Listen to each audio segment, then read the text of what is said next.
know the carbon cost of the clothes you wear? You know, retail, a lot of which is fast fashion as we know it now, is responsible for 25% of global carbon emissions. Fashion industry is responsible for 10% of global greenhouse gases.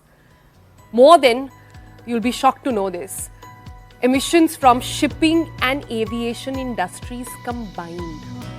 Every year, we produce about 92 million tons of textile waste. And the worst thing is that it's also really bad for water. It takes around 2,700 liters of water to make just one cotton shirt. So every year, we produce 92 million tons of textile waste. 100 billion new garments are produced annually around the world. Just imagine how all of those numbers are stacking up. And the United Nations estimates that today people buy 60% more clothes and wear them for only half as long as they used to. So around 20% of the entire world's industrial wastewater pollution is just from this one industry, the fashion industry. But, you know, hold on, let's go beyond the statistics. There are a lot of numbers that will sort of shock you and horror you this morning. But on TBC, we believe in solutions. So we got Namrata Sandhu with us. She's the co-founder and CEO of Vaayu. And Namrata does something very interesting. She has now started putting tags and labels on clothes that tell you exactly what the carbon footprint of that article is. So the idea really, Namrata, is to sort of educate people.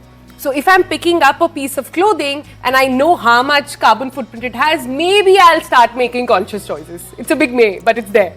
Exactly. So the idea is very much when you understand the impact of something, exactly like the last guest was talking about food, the same thing when it comes to carbon. If you understand the impact of it, if you know this is how many kilos or this is how much carbon this generates, then you really think about, do I want to buy this? Does it make sense? How long am I going to hold on to it? And you start to understand that a lot better. Yeah, but what are all these things that you've got here with you? Yeah, so what we brought is essentially a way to try to understand the carbon impact of different things and to understand the different items. So here is a t-shirt, something we wear all of the time, something we wear quite frequently. This is a cotton t-shirt, and this basically, to make this t-shirt, it takes about 5 kilograms of carbon equivalent. So essentially 5 kilos to produce the cotton, to manufacture it, to then create this t-shirt. Wow. I thought it's helpful to maybe understand the differences between the most frequently worn items that we wear quite often. So here is a pair of leggings that you would wear to the gym. So this is made out of polyester usually. So this is about 9 kilograms of carbon equivalent. So when you compare that to the 5, then you have the 9. It's because of the fabric then? Exactly, the polyester. Yeah, it's not a natural fabric. Exactly, and polyester is made of plastic and fossil fuels, so that has a lot more carbon than the cotton t-shirt. Then a pair of jeans, something that you wear super often and super frequently. So this, a lot more carbon, 17 kilograms equivalent of carbon compared with the 9 for the nylon tights and the 5 for the t-shirt. And then something that's actually quite interesting that I think a lot of people don't know is a wool sweater is about 36 kilograms of carbon equivalent compared with all of But dude, hold on. What is one supposed to wear then? You want us to freeze in the winter or what?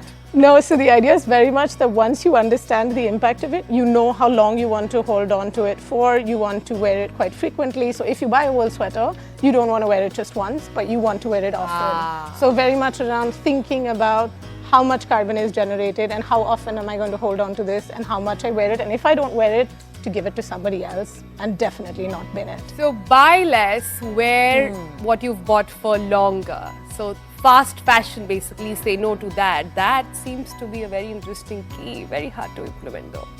Can you tell us, we're here in the Delhi studios chiming in with this question, how does this whole thing work? Tell us. What brands are you working in? How do you go to those brands and pitch this? Can you just tell us a little bit more there?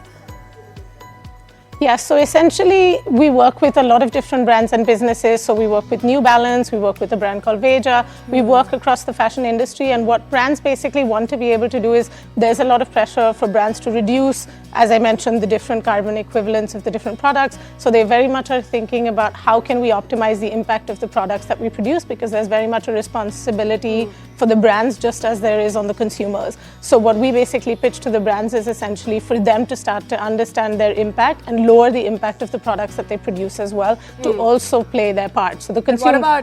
What about Indian brands?